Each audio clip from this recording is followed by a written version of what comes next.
రాష్ట్ర ప్రభుత్వం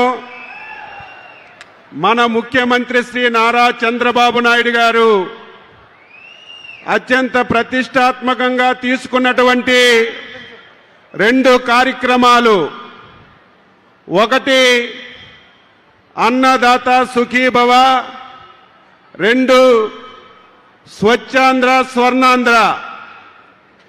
పల్నాడు జిల్లా చిలకలూరుపేట నియోజకవర్గంలో ఈ కార్యక్రమాన్ని జరుపుకుంటున్నాం.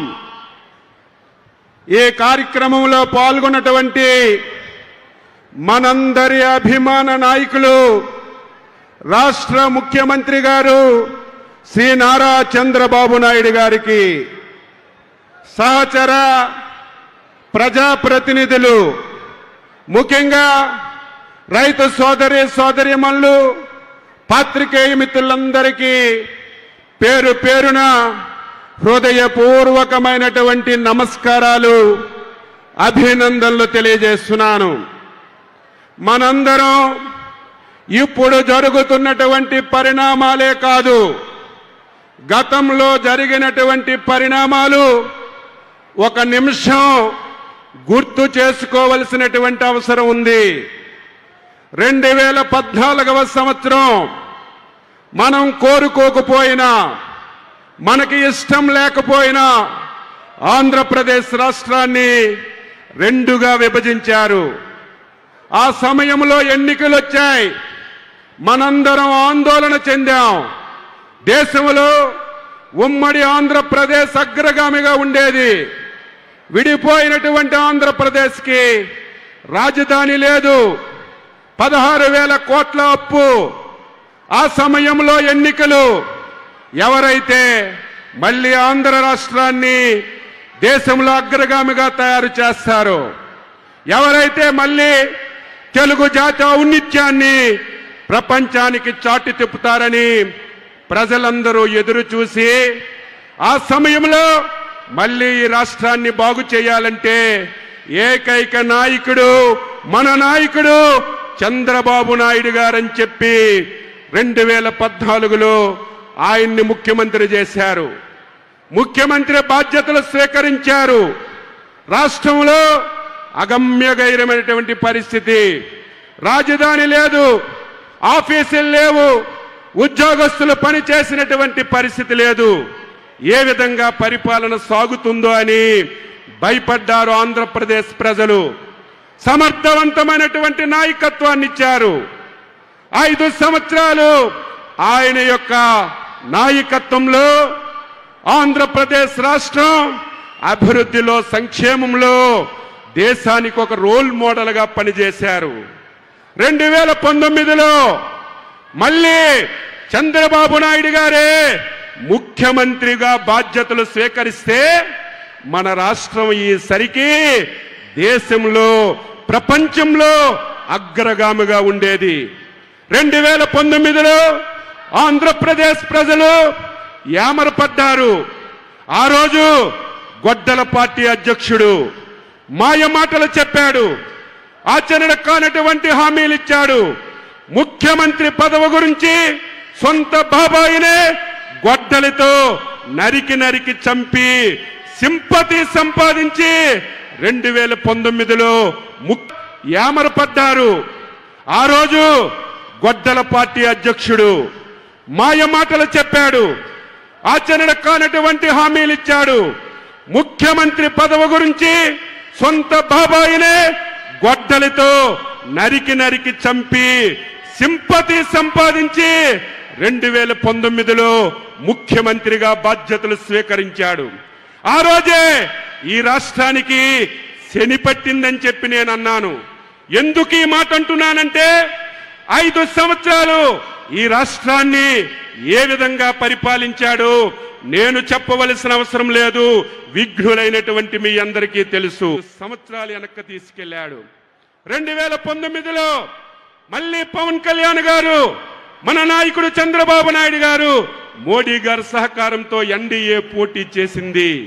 మళ్ళీ ఈ రాష్ట్రాన్ని బాగు చేయాలంటే, మళ్ళీ ఈ రాష్ట్రాన్ని గాడిలో పెట్టాలంటే ఏకైక నాయకుడు చంద్రబాబు నాయుడు గారిని మీ అందరూ ఈ ప్రపంచంలో దేశంలో ఏ రాష్ట్రంలో ఎవ్వరికి ఇవ్వని మెజార్టీతో మన నాయకుడిని ముఖ్యమంత్రిగా చేశారు.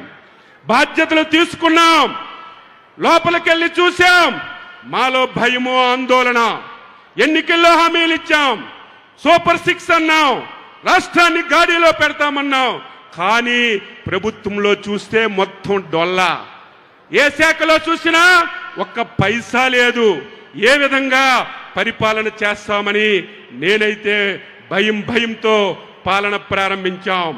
సమర్థవంతమైనటువంటి నాయకుడు. ఈ రాష్ట్ర ప్రజలు 22 మంది ఎంపీలను గెలిపించారు. కేంద్రంలో మొన్ననే పండిట్ జవహర్లాల్ నెహ్రూ రికార్డు తిరగజేసినటువంటి బలహీన వర్గాలకు చెందినటువంటి ప్రధానమంత్రి నరేంద్ర మోడీ గారి సహకారం, ఈ రెండూ కలిసి మొన్నే 12వ తారీఖుకి 24 మాసాలు పూర్తయింది. ఈ 24 మాసాల్లో మీరు నేను ఎవ్వరం ఊహించలేదు. ఎన్నికల్లో ఇచ్చినటువంటి సూపర్ 6 సూపర్ హిట్ చేశాం. దానికి సమాంతరంగా ఈ రాష్ట్రంలో అభివృద్ధిని శరవేగంతో ముందుకు తీసుకెళ్తున్నామని ఈ సందర్భంగా తెలియజేస్తున్నాను. అందులో భాగంగా అన్నదాత సుఖీభవ మొదటి సంవత్సరం 8,900 కోట్లు డైరెక్ట్ గా రైతుల అకౌంట్లో వేశాం. మళ్ళీ రెండవ విడత మొదటి ఫేజ్లో ఈ రోజు ఈ కార్యక్రమానికి ఇక్కడ శ్రీకారం చుడుతున్నాం. ప్రతి ఒక్కరూ మైకు దొరికితే అన్నదాతే ఈ దేశానికి వెన్నుముకంటారు. ప్రతి ఒక్కరూ రైతు గురించి మాట్లాడతారు. కానీ ఆచరణ చూపించినటువంటి ఏకైక నాయకుడు మన నాయకుడు చంద్రబాబు నాయుడు గారిని ఈ రాష్ట్రంలో ఒక పౌరుడిగా, ఒక రైతు బిడ్డగా గర్వపడుతున్నానని చెప్పి మీ అందరికీ తెలియజేస్తున్నాను. గతంలో గొడ్డల పార్టీ అధికారంలో ఉంది. ఈ రాష్ట్రంలో ప్రధానమైనటువంటి శాఖలు 2 ఉన్నాయి. ఒకటి వ్యవసాయ శాఖ, 2 ఇరిగేషన్ శాఖ. ఈ 2 శాఖలకి తాళాలేసి మొత్తం సీల్ చేసేశాడు. 5 సంవత్సరాలు ఈ 2 శాఖల్ని పూర్తిగా నిర్వీర్యం చేశాడు. మాట్లాడితే ఒకటే చెప్తాడు, రైతు భరోసా ఇచ్చామని. అది కూడా 1 సంవత్సరానికి 7,500 కోట్లు ఇచ్చామని తప్ప రైతుకి ఇంకా ఏమీ చేయలేదు. ఈ రోజు ఇచ్చిన డబ్బుతో రైతు బాగుపడ్డు. ఈ రోజు మేము ఇచ్చిన డబ్బుతో రైతు ధనవంతుడు కాదు. ఈ రోజు మేము ఎందుకు డబ్బు ఇస్తున్నాం?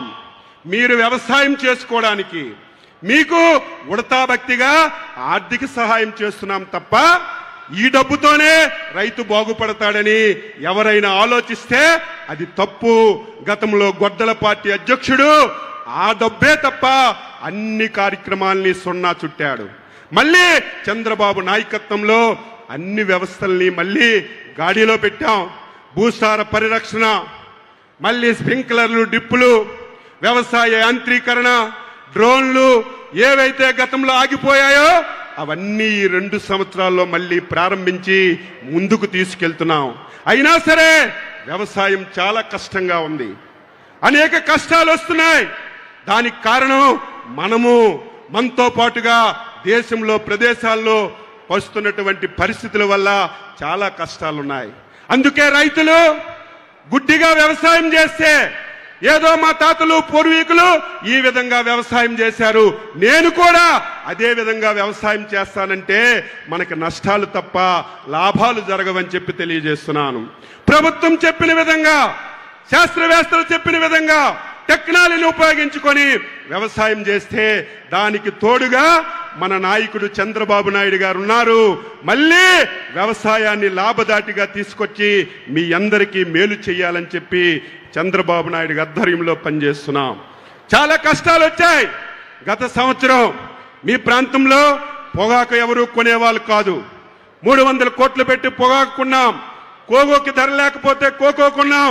ఉల్లిపాయలు తడిచిపోయి ఎవరూ పట్టించుకుపోతే ఉల్లిపాయలు కొన్నాం. మళ్ళీ ఈ సంవత్సరం చాలా సమస్యలు వచ్చాయి. మళ్ళీ పొగాకు ధర పడిపోయింది. నిన్న లేదు మొన్న ఒక ముఖ్యమంత్రి గారు 4 గంటల సేపు పారిశ్రామికవేత్తల్ని, రైతుల్ని ప్రతి ఒక్కరిని పిలిచి ఎట్టి పరిస్థితుల్లో ఈ సంవత్సరం పొగాకు కొనాలని స్పష్టమైన ఆదేశాలు ఇచ్చారు. ఈ రోజు అదే విధంగా చిత్తూరు జిల్లాలో తోతాపురం మామిడికి ధర తగ్గిపోతే ఎవరు ఊహించలేదు. కేజీకి 4 రూపాయలు ఇచ్చి రైతులకు ఆదుకున్నటువంటి ప్రభుత్వం మన ప్రభుత్వం, చంద్రబాబు నాయుడు గారి ప్రభుత్వం అని ఈ సందర్భంగా మీ అందరికీ తెలియజేస్తున్నాను. మీరు కూడా వ్యవసాయాన్ని శాస్త్రవేత్తలు చెప్పినట్టుగా వినాలి.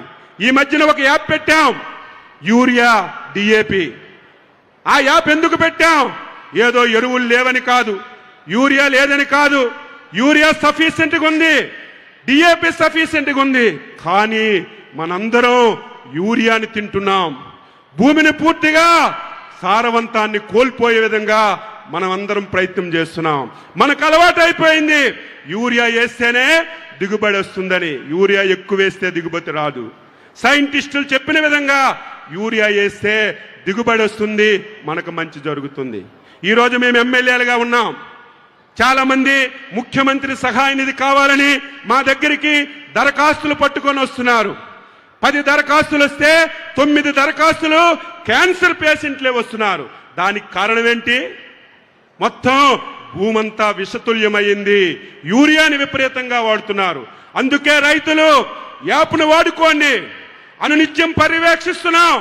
ఈ రాష్ట్రంలో ఏ రైతు సేవా కేంద్రంలోనైనా యాప్ సరిగా పనిచేయకపోయినా, భూమి వ్యవసాయం చేస్తున్నటువంటి ఏ రైతుకి యూరియా డిఏపి అందకపోయినా నాకు ఫోన్ చేయండి. ఒక నెంబర్ ఇచ్చాం, దానికి ఫోన్ చేయండి. అందరికీ యూరియా కానీ డిఏపి ఇచ్చే బాధ్యత తీసుకుంటాం. కానీ మీరు యాప్ను ఉపయోగించుకొని రేపు భవిష్యత్తుకి మార్గం చూపవలసిన అవసరం ఉంది. ఈరోజు మనందరం ఒకసారి చూడాలి. మన ప్రాంతానికి మిర్చి, గుంటూరు మిర్చి అంటే ప్రతి ఒక్కరికి ఒళ్ళు జలధరిస్తుంది. మొన్ననే గుంటూరు మిర్చి చైనాకు పంపించారు. 3 కంటైనర్లు చైనా నుంచి తిరిగి మళ్ళీ వచ్చాయి. కారణం ఏంటి? మందులు ఎక్కువగా వాడుతున్నారు. గతంలో అయితే ఎవరు చూసేవాళ్ళు కాదు. ఈరోజు టెక్నాలజీ పెరిగింది. ప్రతి వస్తువుని చూడొచ్చు. ఏ వస్తువులో, ఏ పంటలో, ఏ ఐటెంలో ఎంత కెమికల్స్ ఉన్నాయి, ఎన్ని మందులు వాడారని స్పష్టంగా తెలిసిపోతుంది.